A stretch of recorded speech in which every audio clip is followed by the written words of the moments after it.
ជាកិច្ចចាប់ផ្ដើមពួកយើងសូមគោរពជំរាបសួរដល់លោកគ្រូក៏ដូចជាមិត្តភ័ក្តិសិស្សានុសិស្សទាំងអស់គ្នាខ្ញុំឈ្មោះលឹមគឹមស៊ូជាសិស្សថ្នាក់ទី 12A ហើយខ្ញុំបាទឈ្មោះសុំតុលាជាសិស្សថ្នាក់ទី 12A ពួកយើងទាំងពីរតំណាងឲ្យសិស្សនៃវិទ្យាល័យហ៊ុនសែនភ្នំស្រួយទាំងមូល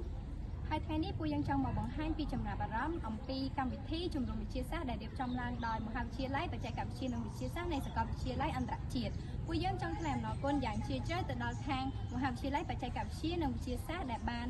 រៀបចំឡើងដល់ផ្ដល់ព័ត៌មាននិងផ្ដល់ចំណេះដឹងថ្មីៗដល់ពួកយើងទាំងអស់គ្នាដែលលើពីការសិក្សានៅក្នុងម៉ោងសិក្សាយើងសប្តាហ៍នេះហើយកម្មវិធីទាំងនោះមានដូចជាការធ្វើអត្រាកម្មសុខអាស៊ីបាសការផលិតសាប៊ូដោយចេញពីប្រតិកម្មសាប៊ូកម្ម